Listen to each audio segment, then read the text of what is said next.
Bismillahirrahmanirrahim. Assalamualaikum warahmatullahi wabarakatuh. Hari ini kita lanjutkan pertemuan yang kelima untuk mata kuliah alat-alat ukur.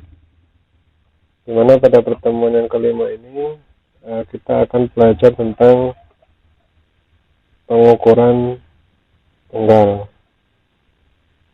Jadi yang kita pelajari tentang pengukuran tunggal.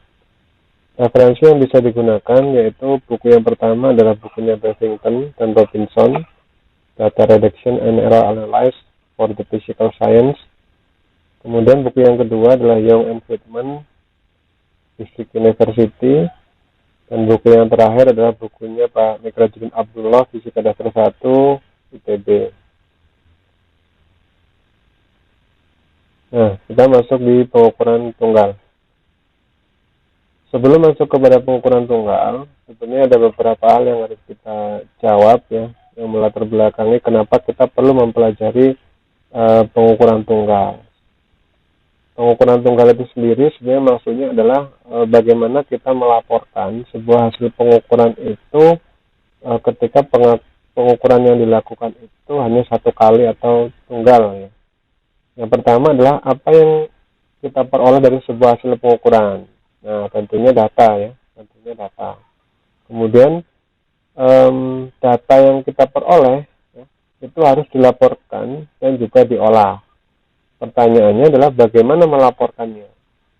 Nah, kemudian selanjutnya, jika kita melaporkan hasil pengukuran, bagaimana pembaca mengetahui bahwa kita telah mengukur dengan alat yang teliti.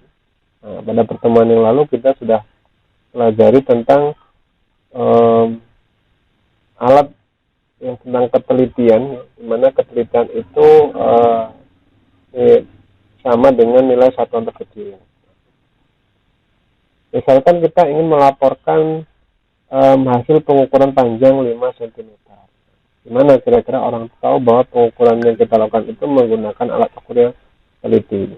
Bagaimana orang bisa tahu bahwa itu diukur dengan besar teliti atau diukur dengan jangka sorong yang lebih teliti. Jadi ini adalah poin-poin yang akan Anda peroleh ketika nanti sedang mempelajari tentang pengukuran tunggal.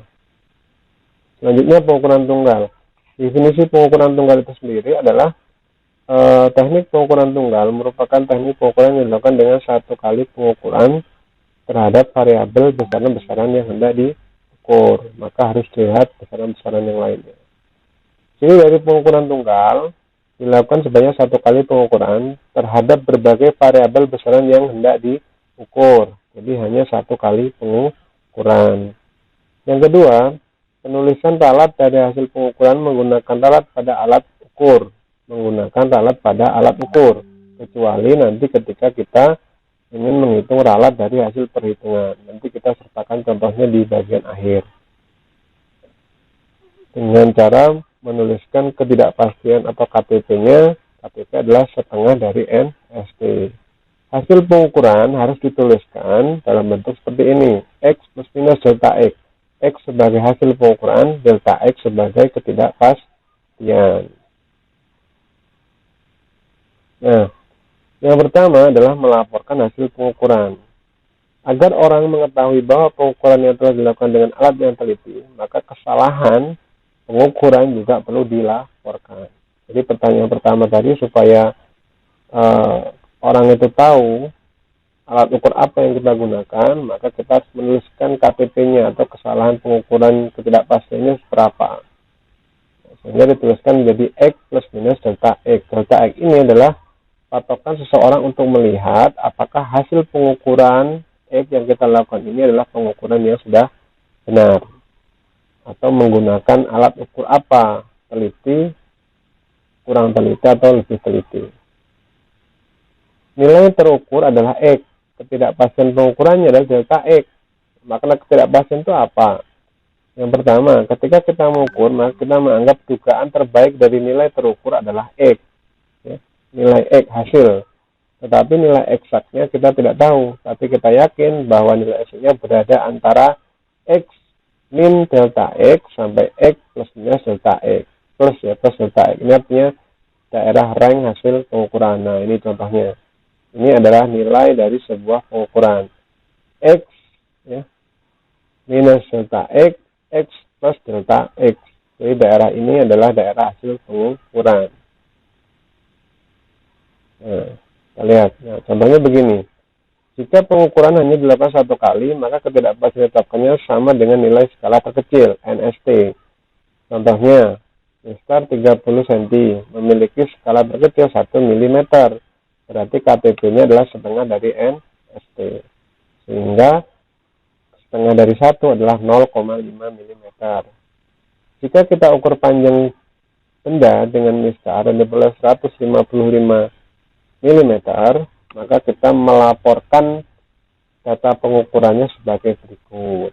Nah, 155 ditambah ya, plus minus 0,5. Jadi daerah pengukurannya adalah 155 154,5 plus ya, sampai dengan 155,5 itu daerah hasil pengukuran. Nah, kemudian bagaimana menghitung ketidakpastian dari proses perhitungan? Nah, jadi ketidakpastiannya itu bukan ketidakpastian pengukuran yang diperoleh dari sebuah perhitungan. Contohnya pengukuran seperti volume. Volume itu kan besaran turunan, di mana dia diperoleh dari besaran pokok yaitu panjang. Ya. Rumus volume adalah volume sama dengan panjang kali lebar dan juga dengan kali tinggi. Lalu bagaimana mencari deltanya, mencari delta V atau ketidakpastian dari volume? Kalau dia jika ketidakpastiannya sama semua, maksudnya adalah panjang punya ketidakpastian yang sama dengan lebar, punya ketidakpastian sama dengan tinggi ketika menggunakan alat ukur yang sama. Nah, lain halnya ketika kita coba mengukur dengan menggunakan alat ukur yang berbeda. Misalkan panjang menggunakan penggaris, lebar menggunakan mikrometer, dan tinggi menggunakan jangka sorong. Maka otomatis nanti akan menghasilkan ketidakpastian yang berbeda karena alat yang digunakan berbeda-beda. Maka caranya coba lihat dulu kasusnya. Maksudnya seperti ini. Ketika ingin mengetahui volume balok, maka sering kita ukur panjang, lebar, dan tinggi. Volume adalah perkalian dari 3 besaran tersebut. Masing-masing besaran diukur sudah membawa ketidakpastian. Akibatnya ketidakpastian tersebut merambat ke nilai volume yang diperoleh. Jika ketidakpastian pengukuran panjang, lebar, dan tinggi masing-masing adalah 0,5, berapakah nilai ketidakpastian yang dihasilkan? Lebih rumit lagi bila, misalkan pengukuran panjang dan lebar memiliki ketidakpastian 0,5 mm diukur dengan mistar, sedangkan tinggi memiliki ketidakpastian 0,05 mm diukur dengan jangka sorong. Maka berapa ketidakpastian volume? Nah, maka caranya adalah dengan menggunakan operasi diferensial ya. Jika suatu besaran diambil dari suatu operasi besaran lain, maka kita dapat menuliskan besaran tersebut sebagai fungsi besaran-besaran penyusunnya. Karena besaran turunan kan ya. F adalah besaran baru F. X, Y, Z adalah besaran-besaran penyusun besaran dari F. Sebagai contoh adalah volume. Dapat ditulis sebagai F sama dengan X, Y, Z, panjang, lebar, tinggi, X, Y, Z. Di mana F adalah volume, X adalah panjang, kemudian Y adalah lebar, dan Z adalah tinggi. Jika pengukuran X, Y, Z menghasilkan ketidakpastian delta X, delta Y, dan delta Z, maka berapakah delta F? Nah, itu yang dicari. Ini beda, ini bukan dari alat ukur kan ya. Maka harus dihitung menggunakan turunan. Jika pengukuran X, Y, Z menghasilkan ketidakpastian, kan nggak mungkin kita ambil salah satu ketidakpastian di sini. Delta X, delta Y, delta Z. Melainkan delta F ini harus dihitung terlebih dahulu. Nah, aturan diferensial. Aturan diferensial yang berlaku adalah delta F sama dengan 2F per 2X dikali delta X. Ya. Ditambah 2F per 2Y dikali dengan delta Y. Tambah 2F per 2Z dikali delta Z. Nanti hasil pengukurannya dituliskannya menjadi F plus minus delta F. Apa itu 2F per 2X? 2F per 2X adalah turunan parsial F terhadap X. 2F per 2Y adalah turunan parsial F terhadap Y. Dan 2F per 2Z adalah turunan parsial terhadap Z. Nah, ini seperti itu. Kita lihat contoh yang pertama. Contoh yang pertama ini menggambarkan tentang hasil pengukuran panjang, lebar, dan sisi balok adalah 117 plus minus. Ya. Ini hasil, ini ketidakpastian alat ukurnya, 0,5 mm. Kemudian lebar adalah 89 plus minus 0,5 mm. Hasil ketidakpastiannya. Dan tinggi adalah 12 plus minus 0,05 mm. Lihat, di sini ada 3 besaran panjang, besaran lebar, dan besaran tinggi atau sisi. Dari ketiga besaran ini memiliki nilai ketidakpastian yang berbeda-beda. Sehingga untuk menentukan ketidakpastian dari volume ini tidak bisa mengambil salah satu dari besaran ini, melainkan harus dihitung berapa nilai ketidakpastian dari volume itu sendiri. Kita coba. Nah, jika V sama dengan P kali L kali T, ya, maka kita turunkan menggunakan persamaan yang di awal tadi. Delta V sama dengan turunkan volume terhadap panjang dikali delta panjang. Do V per do L, turunan parsial. Turunkan volume terhadap lebar dikali delta L. Turunkan volume terhadap tinggi dikali delta T. Kita lihat, sehingga do V per do P. Turunkan V terhadap P. Turunan parsial, berarti yang diturunkan P-nya. Maka nilai P ini yang kita buang. P-nya kita buang, tinggal L dengan T dikali delta P. Ditambah, turunkan V, perintahnya adalah turunkan V terhadap L. Turunkan V terhadap L sehingga ketika V nilainya PLT diturunkan menjadi L, tinggal P kali T. Tinggal P kali T dikali delta L ditambah do V per do T. Ya, do V per do T turunkannya T, tinggal P kali L dikali delta T. Nah, jika diibaratkan dengan XYZ, ya, ini sebenarnya maksudnya sama, cuman supaya Anda tidak proses akomodasi yang mudah. Contoh yang ada juga bisa menggunakan XYZ. XYZ adalah PLT. Nah, selanjutnya ketika sudah diturunkan, baru kemudian kita masukkan nilainya. Nah, ini nilai yang diketahui dari soal tadi. Dimasukkan, dikalikan, sehingga nanti ketemu nilai dari delta V-nya adalah 1756,65 mm kubik. Ini adalah ketidakpastian dari volume. Lalu berapa volumenya kita ukur, kita hitung dengan rumus PXYZ atau PPLT 117 kali 89 kali 12, ketemu volumenya sekian, baru kemudian dituliskan di hasil akhirnya bahwa volume adalah hasilnya ini, ketidakpastiannya adalah 1757. Oke. Sekarang kita coba lihat contoh yang kedua. Nah, pada contoh yang kedua ini, ya memang ini agak sedikit berbeda. Di sini persamaan yang digunakan ada pecahannya. Ya. Contoh, pengukuran massa benda dengan menggunakan neraca memberikan hasil 50 plus minus 2 gram.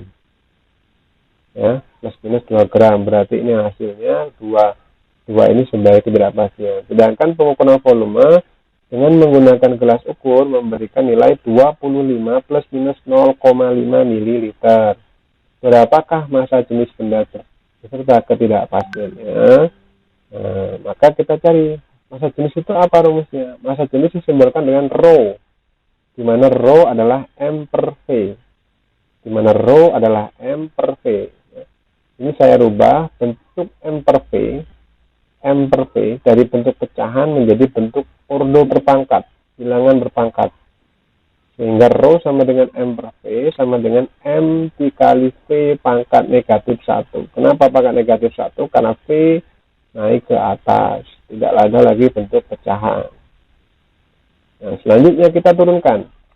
Ini turunannya sulit, sehingga saya bentuk menjadi seperti ini. Kalau yang mudah nanti bisa silakan Anda buat sendiri ya. Karena biasanya mahasiswa kesulitannya di sini.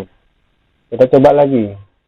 Perintahnya adalah untuk menentukan delta rho, ketidakpastiannya adalah do rho per do V. Do rho per do V atau do rho per do M ya. Ini do rho per do M ya. Do rho per do V ya. Turunkan rho terhadap oh ini mohon maaf, ini ada kekeliruan, ini harusnya V ya, ini harusnya V bukan M, ini harusnya V bukan M. Saya ulangi, ini harusnya V bukan M, tapi turu per do V ya, turu per do V dikali delta V, sehingga kita rubah, turunkan terhadap V, maka V yang diturunkan dia menjadi apa? Menjadi penurunan V, menjadi menggunakan aturan turunan ya, sehingga min satunya pindah ke depan, min 1 ya, min menjadi dikalikan dengan M, V min satunya ditambah dengan dikurangi 1 kan ya, min 1 sehingga menjadi min 2.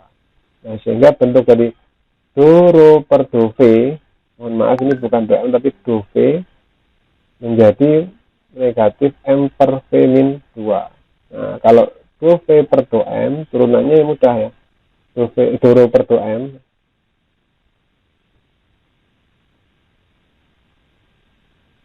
sehingga tinggal menjadi seper V. Ini juga bukan do V ya, tapi turu per do M. Mohon maaf nih, jangan lupa nanti bisa diperbaiki. Itu penjelasannya. Silahkan dicermati. Jika ada pertanyaan silahkan ajukan di forum diskusi pada. Itu saja yang bisa saya sampaikan. Saya Ari, wassalamualaikum warahmatullahi wabarakatuh.